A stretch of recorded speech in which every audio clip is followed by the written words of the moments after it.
Hello, welcome to the tail end of 2022 and another delivery has arrived. It's a fairly, doesn't give any clue what it is, box. I've removed the packaging label. I don't want to give away my details. Now I have opened it. I literally just wanted to see what it was, but all I did was open it this much and lift this. And then I saw underneath I needed to make sure it wasn't a Christmas present for my daughter. So that's all I've done. I thought I'll leave the rest until we get into an unboxing video, which is what I'm doing now. Having showed you that, let's just get this open. Now, first of all, this is not a special box with something inside to contain some add-on. It is literally just a filler. Just to fill the space, make sure that the things inside don't get damaged. I'm going to use it to put all of this green, I don't know what you call this sort of expanded polystyrene, like nuggets, whatever the word is. So I'll just empty all of those out and then I'll come back to you. Right, there we go. One box full of green expanded polystyrene fillers, and then we can see immediately what's in this box. And what we've got is Lobotomy II Manhunt. I must say I've been looking forward to this game. I like games that have a bit of humour. Here's one of the, well, I'm not sure exactly, is this one of the expansions I bought, or is this one of the, you know, like the stretch goals? I'm not 100% sure. As I always say, I have all the details obviously upstairs on my computer. When these things are delivered, I never know exactly what I'm expecting other than the actual main game. Quick point out here on this box. Note how they've put extra cardboard in the corners here to protect the corners. I think that's a really good idea. They haven't overfilled the box with lots of foam and that. Obviously slightly riskier in terms of if anything rips through the box and impacts into the sides of these boxes. But from a volume point of view, which obviously affects pricing for the shipping, this is a much better way to go. And the fact that they've put in the extra cardboard for the corners, I think shows that they have sort of tried to protect the most obvious place of damage. So let's just tip this out. And there we have it. Get rid of this box. Get rid of the corner protectors. Oh, there we go. Lobotomy II Manhunt.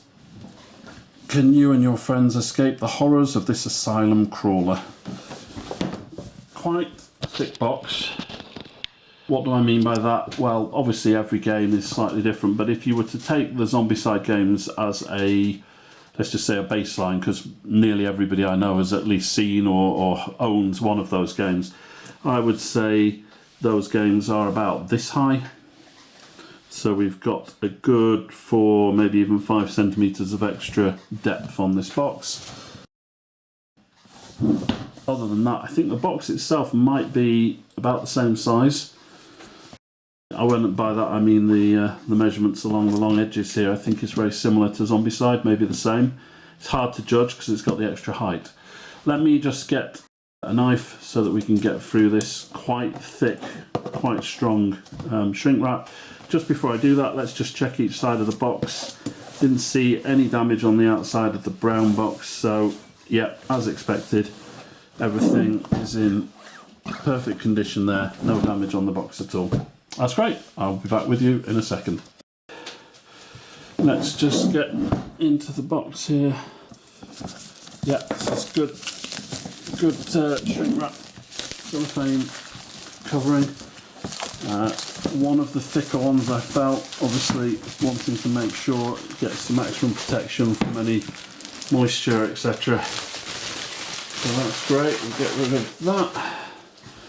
And then let's get the box open and have a look what's inside. Now, I'm pretty sure that I ordered some extras. So I'm going to need to check what else I expect to have coming with this.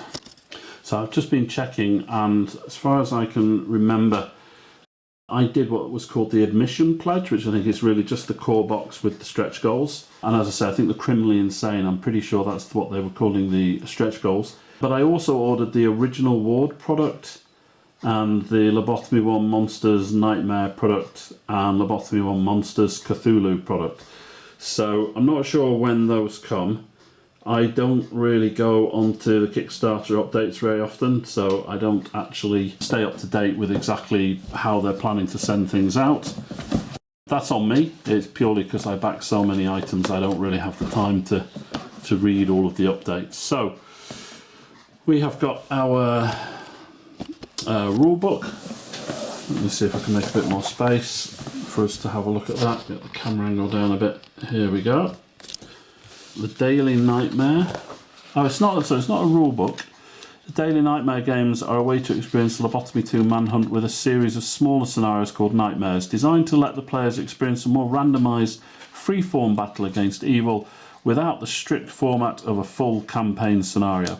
Oh, okay. Oh, that's really nice. So we've got a bunch of just sort of, well, games, scenarios to play. So this is spoilers, obviously, here. We're looking at stuff. But these are all just things that we can set up and play and don't necessarily have to take them in any particular order. That's great. Here's the rulebook. The clue is in the name. It actually says rulebook, always a giveaway.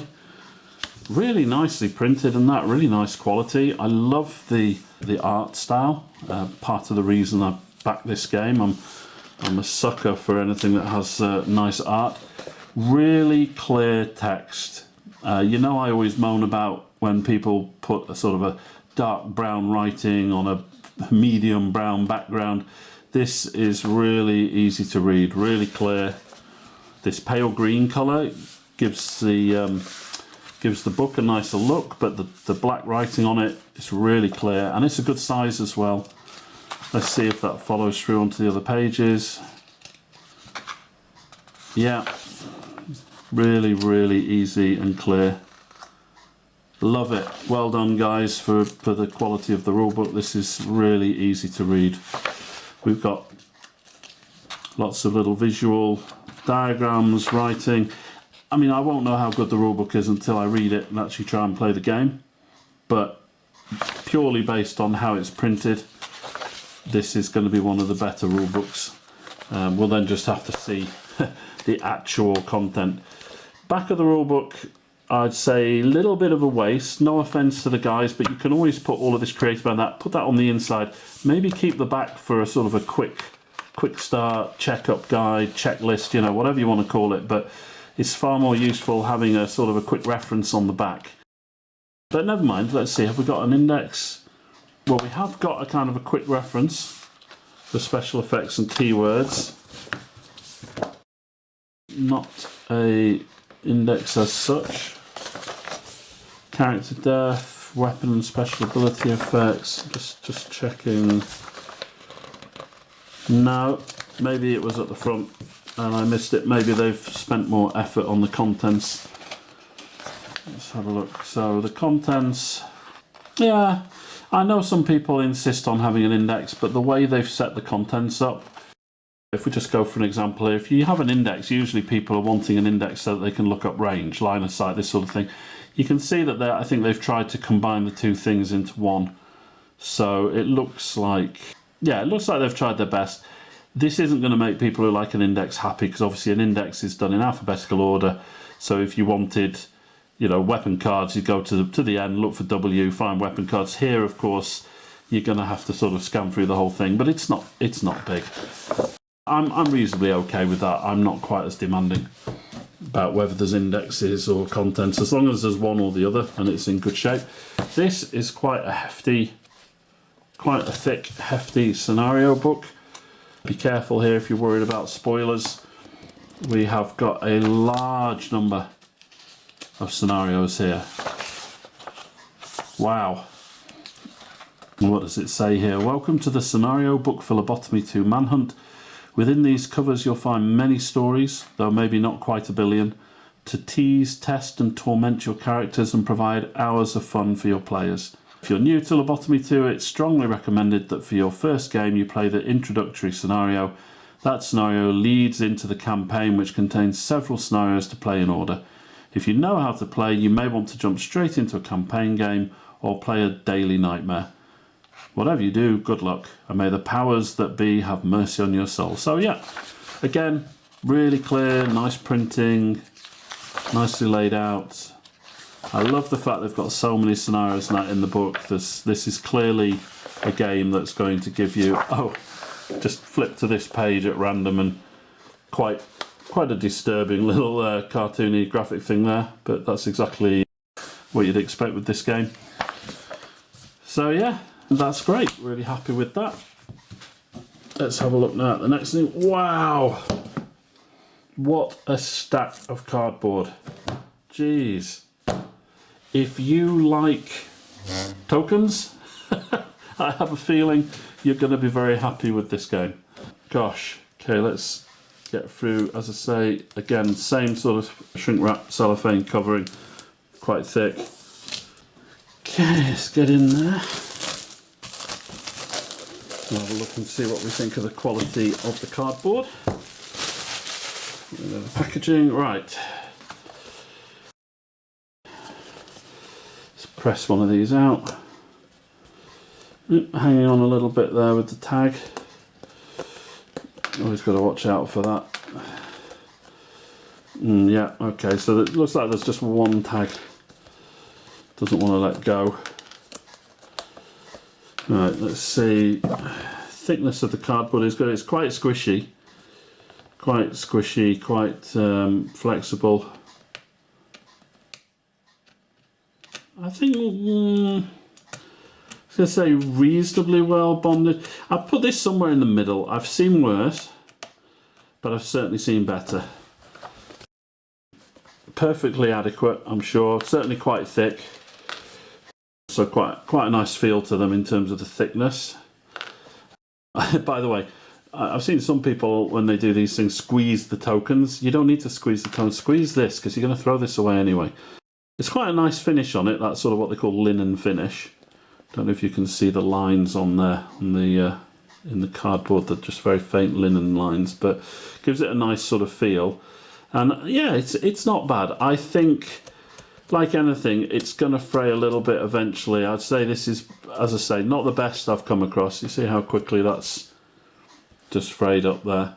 It's not the best that I've got, but I have seen worse. Definitely seen worse. So that's okay. Let's just put those tokens to the side. Have a look at the rest of these sheets. I'm guessing, is that a door? I'm guessing that's a door. Let's have a look. And we turn it over to the other side. Yeah, it is, isn't it? Those are the door handles, the hinges. Not exactly wide open, so they've tried to keep the token as small as possible. I'll have to see how that behaves in the game, whether I notice the door is open or closed. But we've got a lot of door tokens. What have we got here? We've got a filing cabinets, I think. Open. Oh, okay. And then what is this? What you see inside it? I don't know. Yeah. This is where you have to be careful. The way this one's been cut, this bottom paper is ever so slightly overlapping more. So it's fine. Hopefully these tokens are not things that have to be handled a lot in the game. They're just put down and used. We've got rubble, barricades. Don't know what this one is for, but nice artwork. Yeah. Okay. Oh, okay. So of course it's not all tokens. Some of these are the room tiles. Just having a look. Nice, crisp, clean artwork. As you can see here, you know, slight, almost like cartoony feel to it, but I think that works really well, especially for this game. And unlike some of the other games I've got recently where just really dark, you can't really enjoy the quality of the little art and the little things they've drawn on, this is really quite easy to see. I like that. I like that a lot. Of course these are double-sided. Yeah. Excellent. So we've got all our various rooms, corridors. Yeah. Okay. Looking good. What do we got there? some guy having his brain, some autopsy brain examination room. Although, if it's a room, you wouldn't normally have the straps across the chest and the legs and that, so I feel this is maybe where they're doing some kind of treatment, let's say, for the head rather than actually an autopsy, because as I move to this tile, see down here, now this is actually a proper autopsy. Although again, why have you got somebody strapped to an autopsy table? You don't normally do autopsies on people that need to be strapped. So yes, you start to get a feel for the vibe of this game. Not particularly wholesome. Maybe not something I'll play with my daughter, or at least not yet. Okay, so there's all of our cardboard components. Now we get into the miniatures.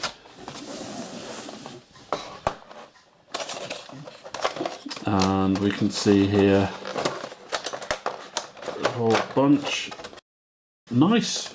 This sort of, you have to get it to come off. It has the little indents in the side here which keep it, I say clipped on, that's maybe a slightly stronger term than is needed. Let's see. Oh no, not another one. Yeah, it's another manufacturer that thinks that it's a good idea to have to push the miniature into its base. Now, it doesn't seem like the rest of the figure is catchy at all, just the base, but it looks like they've made it so that you have to, yeah, you have to push the base in. That really irritates, but never mind. Let's have a look at the quality of some of these miniatures. Now, this is a guy who appears to be mostly human until you get to the shoulders where it becomes some kind of fungal disaster. I've already pulled one of these out. This is, I'd say the detail level on these is not high. Perfectly good enough to paint up, be really nice in the game. I sometimes sort of say it's better to have less detailed figures just to get painted quickly, get that colour, get it on the board. It's going to make the game feel really good, but the lack of detail means it's not going to be so difficult to actually just get it on the board and be happy with it. The more detail there is, the more pressure there is to paint it, you know, more and more accurately, and that just means that they never get painted. Let's have a look at some of the main characters, see if the level of detail is a bit higher on them. And I would say that it is. Yeah, I would say it is. Not hugely, but we can make out this some of the detail on this revolver. Certainly the face, we've definitely got a bit more detail on the face. If we compare it with this guy,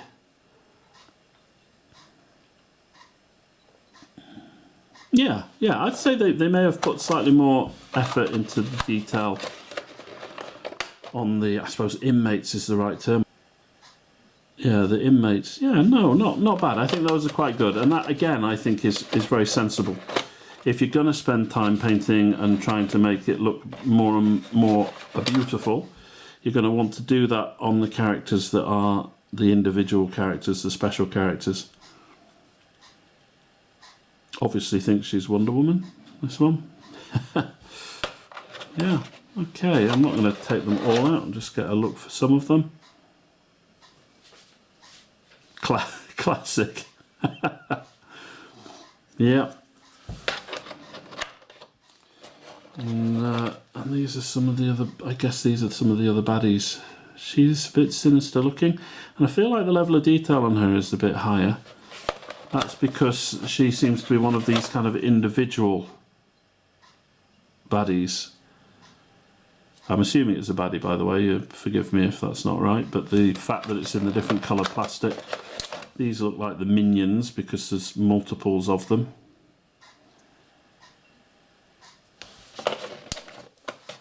There we go, there's an interesting one at the bottom right there. Almost like a scarecrow type figure. Yeah, okay. Right, well, as I say, I'm disappointed that you have to push the bases in. I think, though, it doesn't feel like you have to push the rest of the miniature. I don't think is scraping against the sides particularly, so I think it might not be too bad. And I have been told we've got a few bits here where the obviously the clipping and sticking together. Going to need to go over these miniatures with a craft knife and files, etc., just to smooth those things off. But I've been told that if you're prepared to spend the time with a hairdryer, that this plastic, you can soften it up enough to manipulate it a bit and actually get around that issue. I am not going to worry about it until one day, probably many years from now, I actually get the time to paint the figures. Let's have a look at the next tray.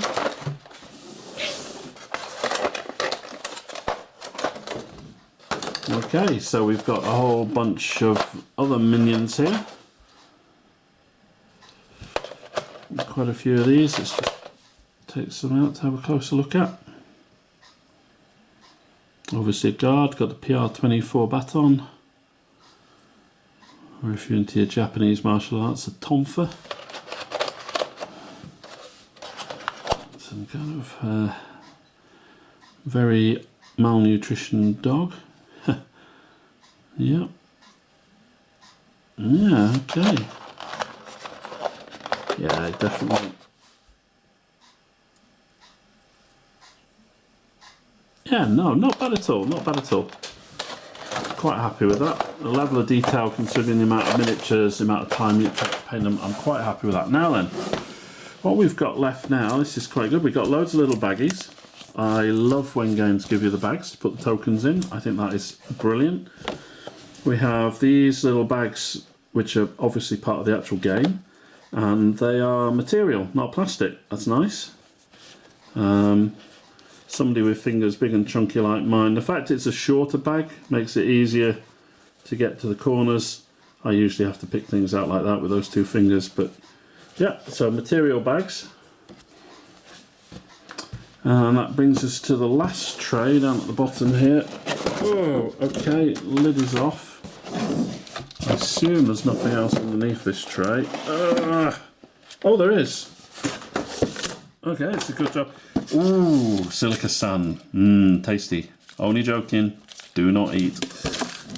I'll just leave it in as always. We've got our dice down at the bottom. Right, so let's have a look at this last tray. Here we've got our big baddies. Emphasis on big. That's a big hunk of plastic. I have got some games with bigger ones, but not many. Might need, yeah, I think that will need just a little bit of filling with some green stuff or milliput or whatever you like to use. Not a huge amount, because they have done it quite sensibly, you know, where the shirt would fold over anyway, but just a little bit. It looks a bit sharp at the moment, that join. Handsome fellow that he is. Okay, in back there.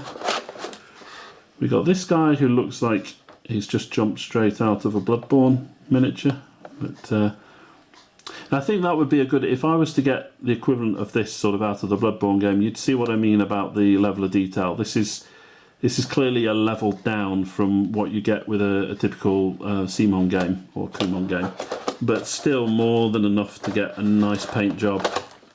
Now this one, definitely the arms are really catching on the plastic here, so if you paint this up and you spend a lot of time on it and then you push it back in here, you're going to have to repaint these arms quite regularly. So that's what I mean about the irritation of the when they do this with the plastic. But you can see the plastic, it has these little bits sticking out.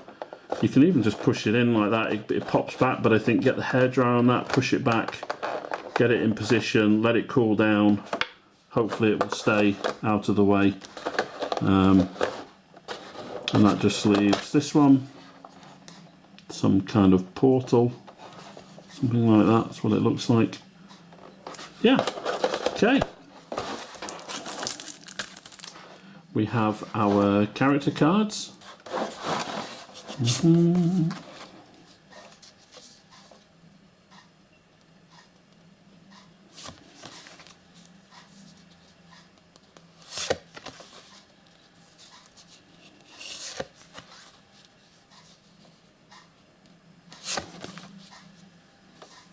Joanna Justice, Maddie Maxwell,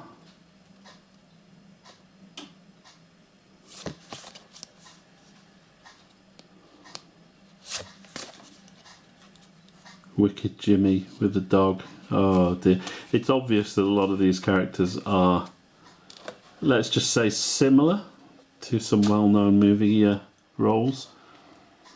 Animated doll, that was that creepy little one we thought. Boogie Monster, what's the thing coming out of the portal? Buddy, Hatman.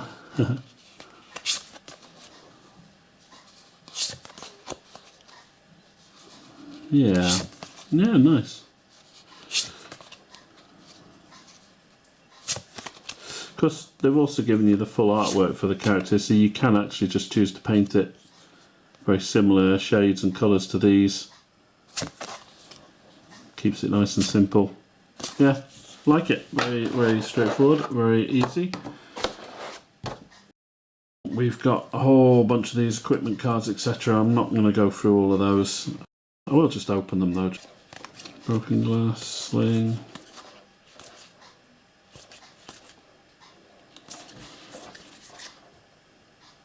Chain blade. Not sure how effective that would be. Chigiriki. Yeah, nice. Again, I love clear, easy to read artwork. The cards are easy to read. It's like, it's great to have good art, but you definitely want to be able to actually see what is going on. So that's great. Not 100% sure where they expect you to keep the tokens. I assume that you just put them in the bags and just dump them on the top of the box. That's my assumption. What else have we got? We have got a lot of these cards. Disorder, OCD, etc. Whatever these cards are, there's a lot of them. Now they've got them sat that way. I wonder... Oh no, they're not supposed to go that way. Some more silica gel, yum yum yum. Now we have got a gap down there. That's big enough to put something in. Maybe the dice would fit in there if we stack them up. No, I don't think so. I do not think so. And yeah, we haven't. Yeah, it doesn't appear to be any space for actually storing all the tokens in little compartments. So I guess it's just bag them up. Put them on the top. You know, they're giving you the bags, so you can't really worry too much. Elite monster cards, memory cards. There you go. So an elite monster card. You've got the Hellhound, Cultist, and then these spawn cards. Obviously, just tells you which monster you need to do. I'm going to keep them all in the order that they are, just in case that's part of the tutorials. You've got to be careful with that. One game I opened all the cards like this, and then as I started to read the rulebook, they very carefully put a bunch of cards in a specific order to help you with the tutorial. Now luckily, I keep the cards as they are when I do this, so that I can see these are story events. If you have a weapon or ability which causes whatever damage, then you may spend something to discard a number of tokens, etc. So I keep them in order just in case, you know, like this is intro scenario, so obviously that's intended just for that. And then we've got a Wendigo boss card. These are obviously just, you know, what this boss is going to do. It's kind of the AI, I guess. So yeah, we'll keep them in the correct order. And these last ones here.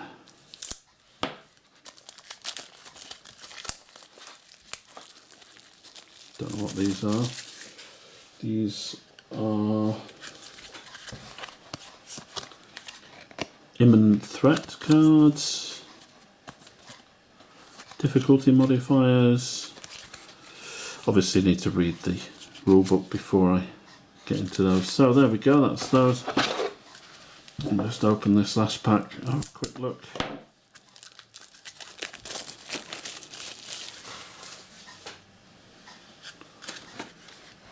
Disorder OCD, obsessive compulsive disorder. We've got disorder, anxiety, neurosis. So obviously these are disorder cards, and then it tells you what the disorder is that you've got. anxiety, neurosis, aggression. Yeah, and then equipment cards. So yeah, I need to read the rule book, work out what these all do. I'm guessing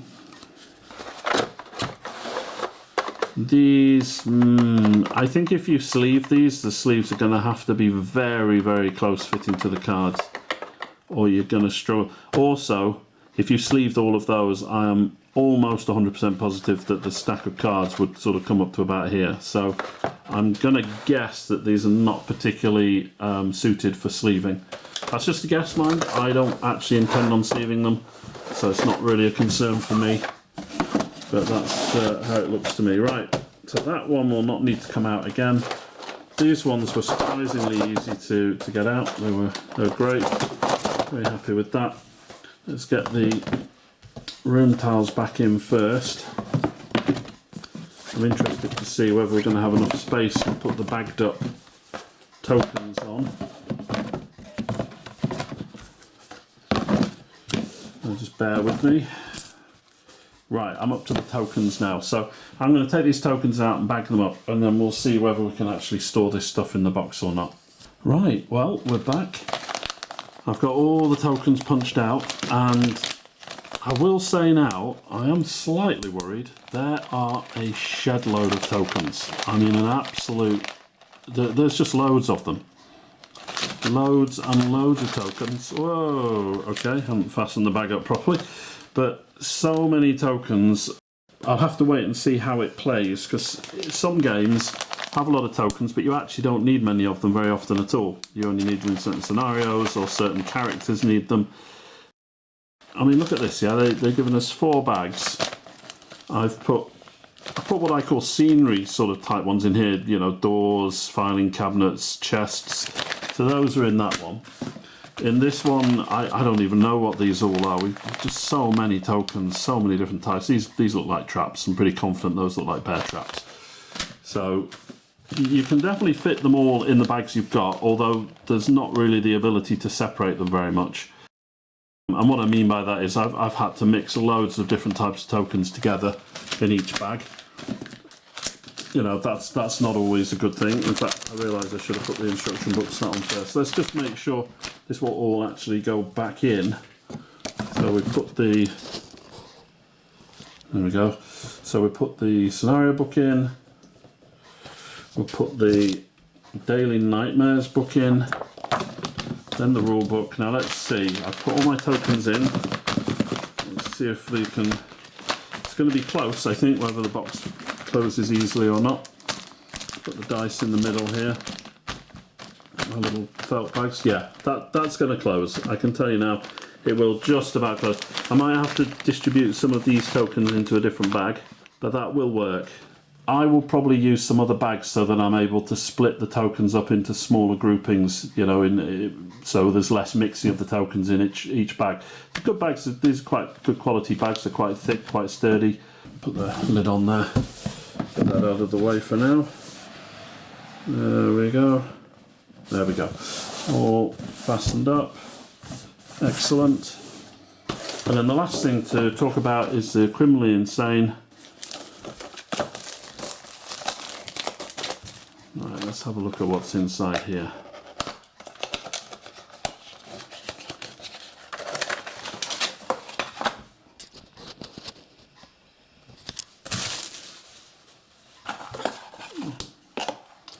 We have some more character cards.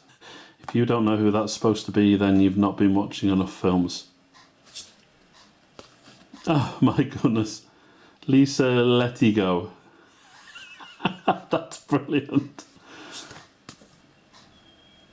Leona Tincrow. Johnny Robleski. Oh dear. Harold Thunderscar. Oh dear. Gwen Osteros. Oh, that is brilliant. That's absolutely brilliant. Like I say, every character, if you look at it a little bit, have a think, if you've seen many films you'll know exactly, yeah, you'll know exactly what they're getting at. Let's have a look at the the actual miniatures.